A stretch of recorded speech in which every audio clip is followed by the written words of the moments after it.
muuqaalka raadiyaha ciyaaraha dalka ee golf idin soo gaarayo waxaan idin leeyahay habeen wanaagsan caawa waxaan dabcan tabin doonaa kulanka ugu weyn ee ciyaaraha koobka horyaalada Yurub ee UEFA Champions League ee la sugayay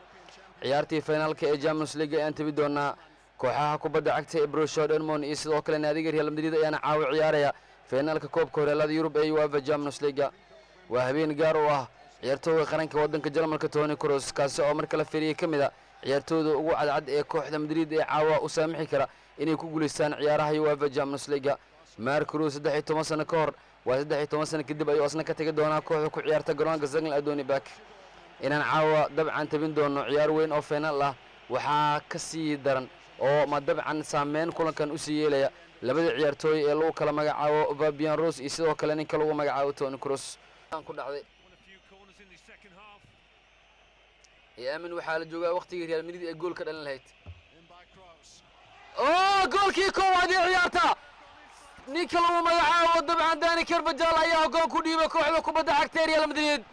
ugu dambeyntii ciyaartii ka soconaysa garoonka Wembley way isbedeshay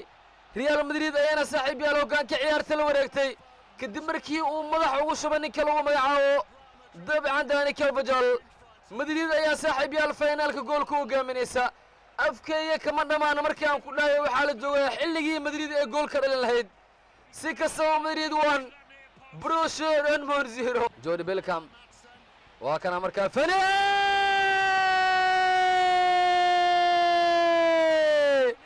goolkii labaad ee ciyaarta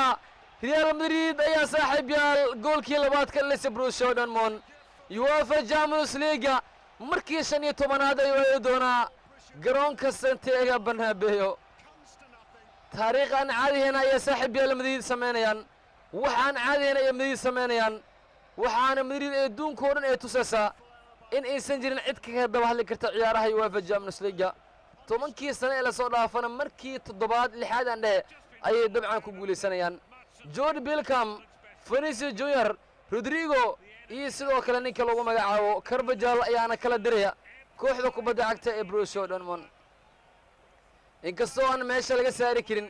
awoodda ciyaartooyga lagu magacaabo Toni Kroos goolkii labaad ee ciyaarta Madrid 2 Borussia Dortmund 0 lugta bidix ayuu ku tuuray ciyaartooyga lagu magacaabo Beni awoodi waaye kubadda inuu taabto ama uu dabcan celiyo ninka lagu magacaabo Nico dabaaldega kooxda kubadda cagta ee Madrid ooyin xataa caawa way ku jirtaa taageerahan ayaa cabaaday asigoo ooynayo malaha waa carab ninkan